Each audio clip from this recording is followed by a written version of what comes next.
From BMWs to Pro Boxes, uptown and downtown rivalry, street racing is growing in Jamaica with grudge matches and gambling aplenty.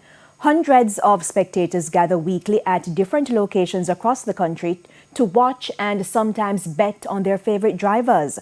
Giovanni Dennis visited two locations in part one of Fast and Furious Jamaica, illegal drag racing.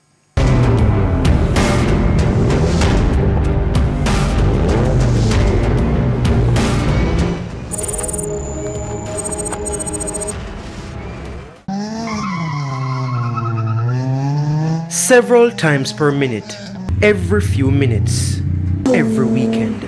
This is Lake St. Catherine, a smooth stretch of road, perfect for racing enthusiasts. Hundreds enjoy the thrill and adrenaline. This was March 16, shortly after 9. I left and returned after midnight. It's my second night here. The first was the week before. So I'm undercover here in Lake St. It's Sunday morning, March 9, around 12:30, closer to 1 o'clock actually, and illegal races are taking place, and I'm just going to try and just blend in and observe to see what's happening. I saw bikes racing cars, high-end vehicles, low-end vehicles. There seemed to be categories for every kind. It reminded me of the first installment of the Fast and Furious franchise. Letty, not her real name, has been involved for more than 5 years. So it's really fun, and it's just another great activity. It's just another form of competition, friendly competition. This friendly competition doesn't just take place at Lake St. There's Orange Park in St. Anne, Nain in St. Elizabeth, and Ironshore in Montego Bay, St. James. Some spectators have more than a need for speed. They also have a need for cash. Betting is a big thing among the spectators, because I mean that's, you know, just like with the horse racing, you know. Bets can be high stakes. I would have heard of a $5 million race before. Now, while some drivers gamble, most do it purely for the rivalry and excitement. And you just take your mind away from everything, and you just go down and come back, and you just get a total different feeling. Vaughn Brown used to drag race illegally.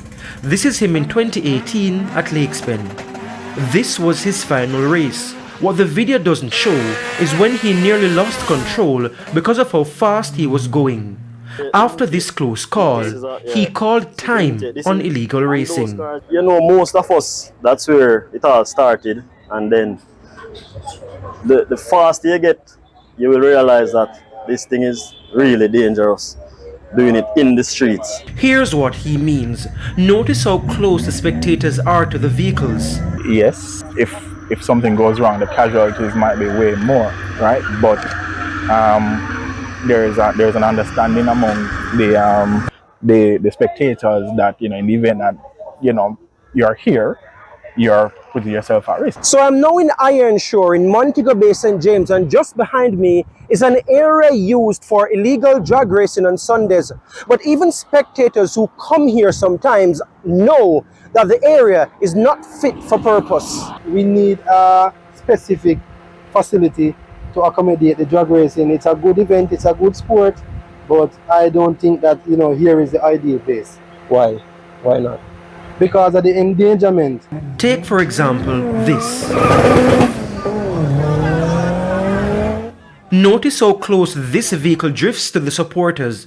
It's not pessimistic to point out this potential danger. It's happened before.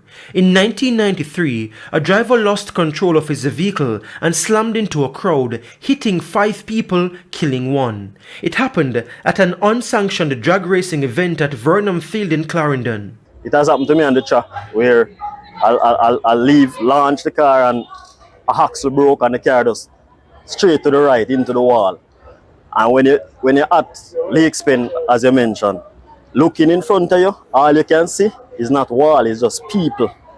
And if I was to bring a car and something like that happen, yeah, look on lives. In part 2, racers lament the accessibility of adequate venues for drag racing. Vernon Field is not known for being an airstrip. It's known for drag car racing and other races.